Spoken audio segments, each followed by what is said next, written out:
as much as I do. His tail wagged like crazy. He jumped up to lick her face. Then he started on me. Whoa, here comes Wilson's dog. Mia pointed across the street to Wilson's house. Wilson's enormous Labrador charged full speed toward us. Down, boy, Wilson laughed as his dog leaped up on him. He nearly knocked Wilson over. Terminator is twice as big as Morty, Wilson bragged to Mia. But Morty is smarter, I boasted. We taught Morty to carry his food dish to the sink when he's finished eating. That's pretty smart, Mia agreed. You call that smart? Wilson sneered. We taught Terminator to answer the phone when we're not home. That's definitely smarter, Mia said. That's really, really smart. That's not so smart, I argued. Morty can roll over and... Oh no. We all heard a cry. Mrs. Green, my next-door neighbor, poked her head out of her front door and screamed. She stared in horror at the tree across the street, the tree in front of Wilson's house. There was Olive, Mrs. Green's new kitten, sitting on the edge of a high tree, limp. Her fur stood on end, her little body shook. She let out a soft whimper. Oh, poor Olive, Mia cried. She's going to fall. Someone has to save her. I will, Wilson and I shouted together. Oh, no, you won't, Wilson, I thought. You're not going to win this time. With a burst of speed, I raced across the street. My sneakers pounded against the sidewalk. I reached the tree first. Give me a boost, I ordered Wilson.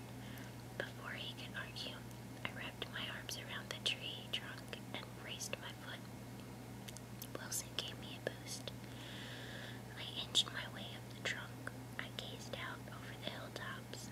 My eyes followed their winding path down, down, down, right down to the beach. The beach stretched along the coast for miles. I glanced down and smiled at Mia. Hurry, Jack, she cried nervously. Don't worry, Mia, I declared. I'm on my way. Yes, I am on my way to save Olive, and you're not, Wilson. I climbed higher and higher until I reached the limb where Olive sat. Her whole body shivered with fright. She let out a terrified squeak. Then she spotted me. I studied the tree limb. It was very slender.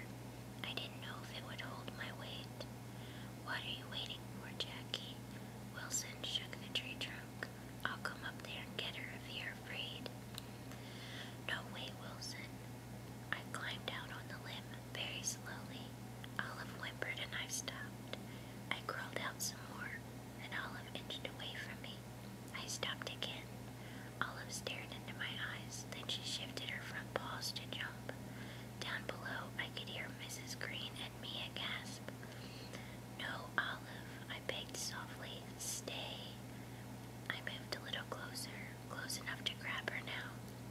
I slowly reached out to her. My fingertips brushed against her soft fur. Then my knee slipped off the branch. I lost my balance. I lurched to the left. No. I let out a shrill cry as I dropped from the tree. Chapter 3. I shot my arms up. I groped frantically for the tree limb and missed.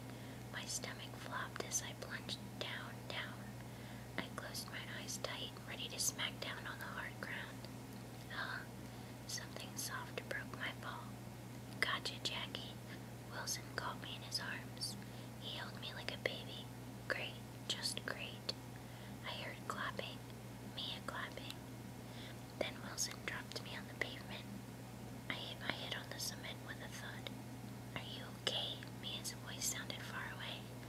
Yes, I started to answer, struggling to sit up. That's when I saw Mia wasn't paying any attention to me. She was bent over Wilson, studying a swollen finger he held out to her. I'm okay, Wilson assured her. Jack doesn't weigh much. No, Mrs. Green shrieked. Olive, no.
especially if there are party games.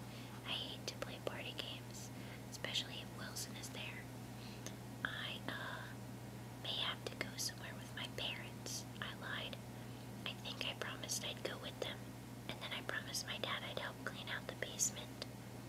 You said it last week, Wilson declared. Remember, I had to help you drag out the trash can. It was too heavy for you. Well, we didn't finish, I said, thinking quickly. I'm such a terrible liar. Mia grasped the gold heart around her neck. You have to come, Jack. The party doesn't start till 6. I really want you to come. Well, I'll try, I told her. Great, Jack. See you. Mia hopped on her bike and pedaled up the hill toward her house. Should I go? I asked myself, heading up my driveway. Mia said she